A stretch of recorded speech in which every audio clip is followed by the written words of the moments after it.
bienvenidos. Hoy vamos a sumergirnos en un material fascinante que recopila curiosidades sobre algunas de las figuras más conocidas, de la historia del catolicismo, los santos. Hola, ¿qué tal? Las fuentes que tenemos son una colección de anécdotas y datos poco conocidos que, la verdad, pintan un retrato muy diferente al que podríamos tener de ellos. Completamente diferente. Nuestra misión aquí no es teológica, sino más bien humana, histórica. Queremos descubrir esas historias sorprendentes, a veces extrañas, que se esconden detrás de las imágenes solemnes. Vamos a desglosar esto. Es que lo fascinante de estas historias es cómo, ya sean hechos históricos verificados o, leyendas piadosas, revelan una humanidad cruda y a veces una excentricidad radical. Sí. Más allá de la fe, nos dicen mucho sobre los valores de cada época y sobre lo que se consideraba un acto heroico, casi sobrehumano. Así que hoy vamos a conectar estas curiosidades con una idea más amplia. ¿Qué convierte a una persona en una figura de inspiración tan poderosa que su historia perdura por siglos? Totalmente. Y para empezar, hay un tema que se repite constantemente, la renuncia. Pero no hablamos de renuncias pequeñas, ¿eh? Para nada. Algunos de los actos que describen las fuentes son increíblemente dramáticos y públicos. Uno de los más visuales es el de San Francisco de Asís. Con solo 25 años, para renunciar a la herencia de su padre, que era un rico comerciante, se desnudó completamente. Sí. Frente al obispo y a toda la gente de Asís. Imagínate la escena.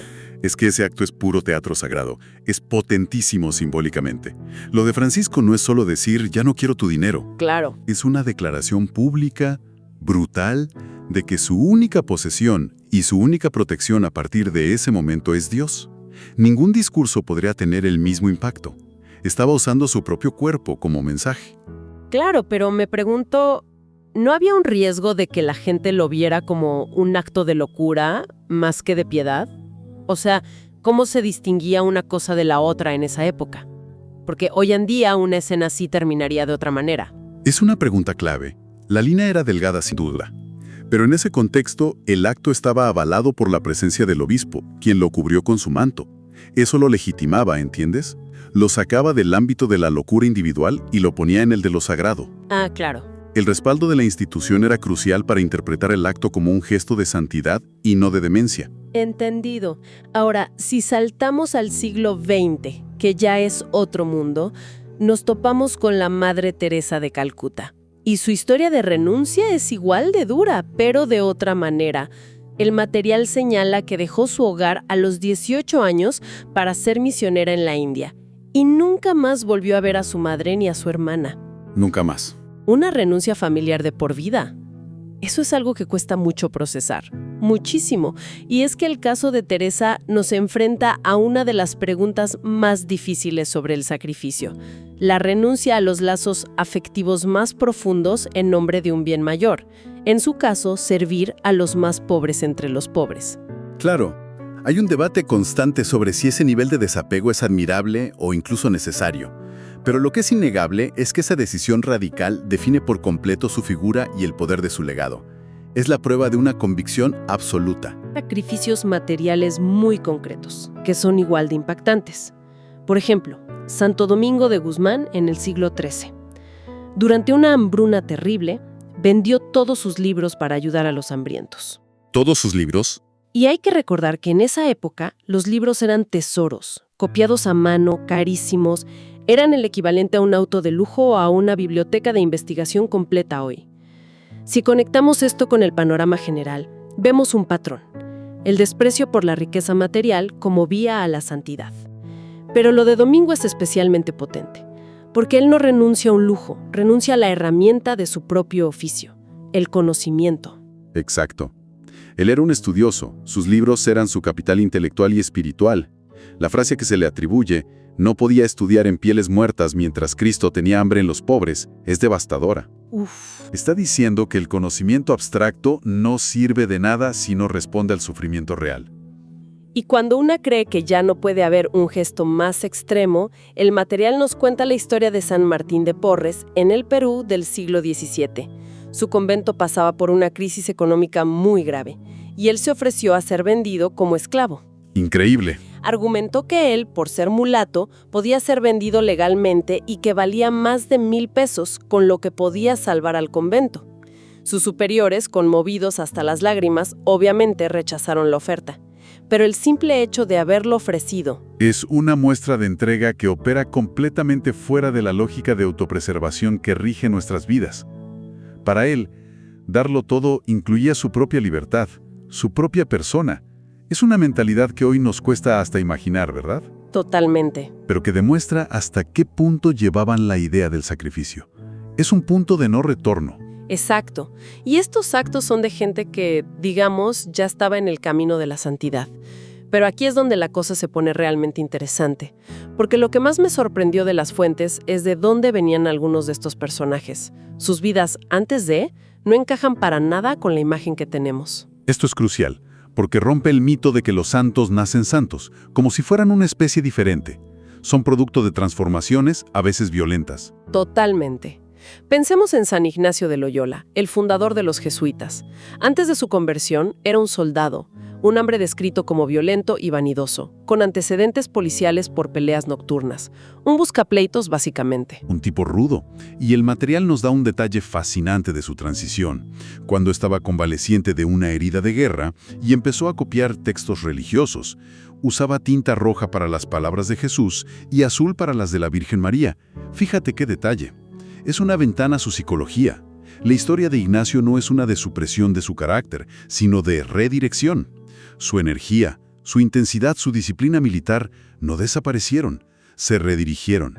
Claro, se canalizaron. Pasó de ser un soldado para un rey terrenal a concebir su orden religiosa como un ejército espiritual, los soldados de Cristo. La misma intensidad, pero con un propósito radicalmente distinto. Ese pequeño gesto con las tintas muestra cómo esa energía desordenada de su pasado se estaba canalizando hacia algo nuevo, con un enfoque meticuloso, casi obsesivo. Ok, el siguiente caso a mí me voló la cabeza, porque se trata de una de las mentes más brillantes de la historia del cristianismo, San Agustín de Hipona, en el siglo IV. Y resulta que su vida antes de la conversión, bueno, digamos que no era exactamente material de santo. Para nada. Vivió más de 10 años en concubinato con una mujer, cuyo nombre, según el texto, nunca reveló, y con quien tuvo un hijo, Adeodato. Es que la vida anterior de Agustín no es un pie de página en su biografía, es el centro de toda su teología. La lucha interna que describe en su obra Confesiones, sus pasiones, sus ambiciones, sus dudas, es precisamente lo que lo hace una figura tan humana y poderosa. ¿Tan real? No es un santo de mármol, es alguien que luchó con sus propios demonios en público y usó esa lucha como material para entender la condición humana, el pecado y la gracia divina. Su pasado no es algo que esconde, es la fundación de todo su pensamiento. Y hay juventudes todavía más inesperadas. San Juan Bosco, en el siglo XIX en Italia, aprendió de niño a hacer trucos de magia, acrobacias y malabares, pero no para unirse a un circo, sino para atraer a otros jóvenes de la calle y, una vez que tenía su atención, predicarles. Claro. El material dice que lo llamaban el payaso de Dios. Es una lección de marketing espiritual si se quiere. Bosco entendió algo muy moderno, que el medio es tan importante como el mensaje. No puedes transmitir una idea si tu audiencia no está escuchando. Y él usó el entretenimiento, el idioma universal de la juventud, como su puerta de entrada. ¡Qué inteligente! No esperó a que vinieran a la iglesia. Llevó la iglesia a la plaza pública. Es una táctica que vemos hoy en todo, desde la publicidad hasta la educación. Una muestra de pragmatismo y creatividad asombrosa. O el caso de Santa Teresa de Ávila, que ya apuntaba maneras desde pequeña. La fuente cuenta que a los 7 años intentó escaparse de casa con su hermano para ir a tierra de moros a que los martirizaran. A los 7 años. Su plan era morir por la fe. Por suerte para ellos, un tío los encontró en el camino y los devolvió a casa. Esa anécdota infantil es maravillosa porque, aunque ingenua, ya prefigura la determinación de acero y la pasión arrolladora que la caracterizarían toda su vida como reformadora de la orden carmelita. Es verdad. Es la misma energía radical, solo que con el tiempo se canalizó de una forma más madura y estratégica. La niña que busca el martirio se convierte en la mujer que lucha contra toda la estructura de su tiempo para reformar su orden. Ok, de estos pasados turbulentos y humanos, pasemos a los eventos que, bueno, no son nada humanos. Aquí es donde la cosa se pone extraña y entramos en el terreno de los sucesos que desafían la lógica, que son una parte central del relato de muchos santos. El terreno de lo inexplicable, donde la fe y el misterio chocan con nuestra visión racional del mundo. Exacto. Por ejemplo, San Padre Pío, en pleno siglo XX. El texto dice que sus estigmas, las heridas de la crucifixión de Cristo, sangraron continuamente durante 50 años. 50. Sin causarle anemia ni infectarse. 50 años. Y lo más extraño de todo, desaparecieron por completo sin dejar una sola cicatriz 2 días antes de su muerte. Esto ocurrió en una era de medicina moderna, de cámaras de análisis. Y eso es lo que lo hace tan polémico. Estos fenómenos físicos como los estigmas o la levitación de la que se acusa a otros santos como San José de Cupertino plantean una pregunta inevitable. Para los creyentes, son una señal divina inequívoca. Claro. Para un análisis secular, son un misterio médico o psicológico. Pero independientemente de la explicación, lo que es innegable es el impacto que tuvieron. Consolidaron su fama de santidad en vida, convirtiéndolos en fenómenos de masas. Entiendo el impacto, pero el material menciona que esto ocurrió en el siglo XX, no en la Edad Media. ¿No hubo investigaciones médicas serias en ese momento? Suena como algo que la ciencia de la época querría analizar a fondo. Sí, las hubo. Y es un tema muy debatido. Fue examinado por múltiples médicos, algunos enviados por el Vaticano, que a menudo se mostraba escéptico con estos fenómenos. Los informes eran contradictorios. Ah, mira. Algunos no encontraban explicación natural, otros sugerían causas psicosomáticas o incluso autoinfligidas. El Vaticano mismo le impuso restricciones durante años. Lo fascinante es que la falta de una explicación científica definitiva, en lugar de debilitar su fama, para muchos la fortaleció. Se convirtió en el punto donde la ciencia admitía sus límites. ¡Qué complejo! Y hay casos más poéticos, por así decirlo. Santa Rita de Casia. Cuando era bebé, la leyenda cuenta que unas abejas blancas entraban y salían de su boca, depositando miel sin picarla. ¡Qué imagen! Se dice que esas abejas o sus descendientes siguen apareciendo en su monasterio en Italia cada año por las mismas fechas. Estas historias funcionan como parábolas vivientes. La de las abejas y la miel simbolizan la dulzura de su carácter o la palabra dulce de la fe. No importa tanto si ocurrió literalmente, como el significado que se le atribuye.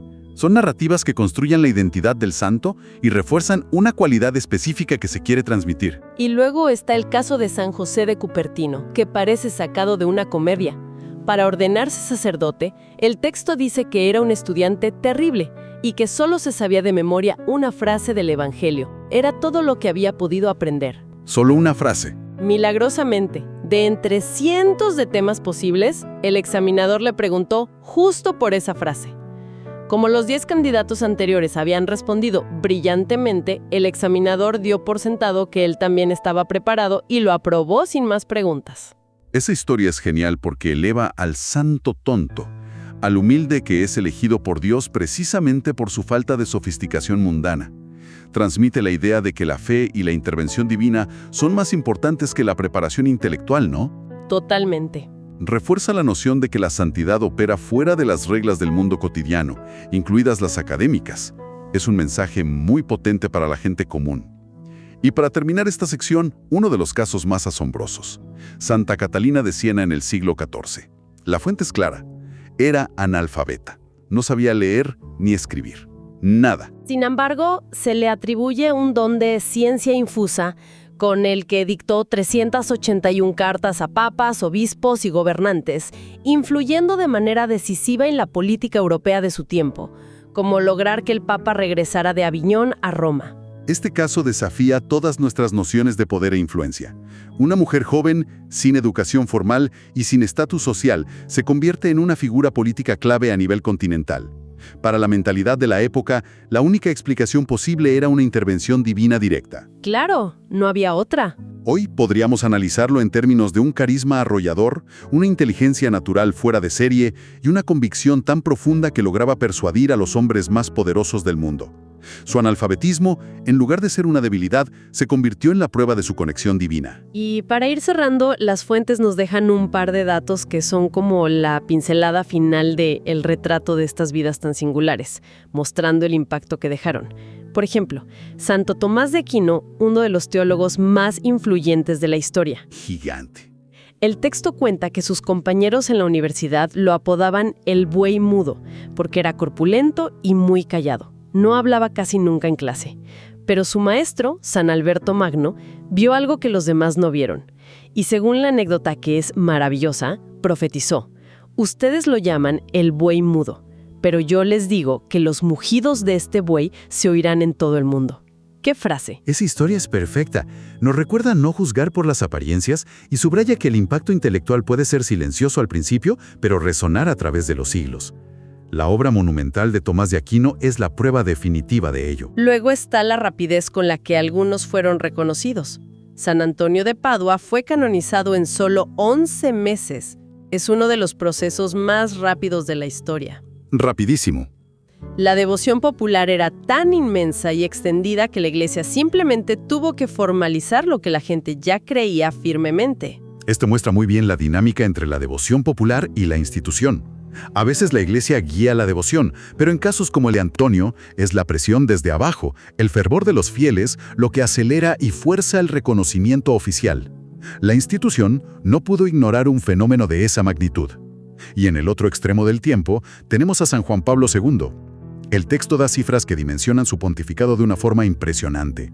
Hablaba 12 idiomas, visitó 129 países y canonizó a 483 santos. Una locura de número. Ese número es mayor que el de todos los papas de los 500 años anteriores juntos. Si conectamos esto, vemos cómo la institución también puede dar forma al legado de una manera muy activa. El pontificado de Juan Pablo II muestra una política consciente de globalizar la santidad. Claro. Al canonizar a personas de tantos países y culturas diferentes, se buscaba encontrar ejemplos de santidad en todo el mundo para hacer la fe más cercana y relevante para las distintas comunidades locales. No era solo reconocer la santidad, era una estrategia pastoral a escala global. Entonces, ¿qué significa todo esto? Al final, estas historias, desde el soldado violento hasta el payaso de Dios o la analfabeta que aconsejaba a los papas, nos muestran que las figuras que a veces vemos como íconos de yeso eran personas de carne y hueso. Totalmente. Con pasados complejos, personalidades excéntricas y vidas llenas de episodios extraordinarios. Hacen que la historia sea mucho más colorida y humana de lo que a menudo imaginamos. Exactamente. Y nos deja con una reflexión final para considerar. Más allá del contexto religioso, estas narrativas revelan una necesidad humana fundamental. La de tener héroes y modelos a seguir que rompen con lo ordinario, que nos muestran los límites de lo posible. Sí. Y esto plantea una pregunta importante para nuestro tiempo. ¿Cómo nuestras sociedades modernas eligen a sus santos seculares? ¿Qué cualidades extraordinarias, ya sea en el arte, la ciencia, el activismo o la tecnología, decidimos elevar, recordar y finalmente convertir en leyenda?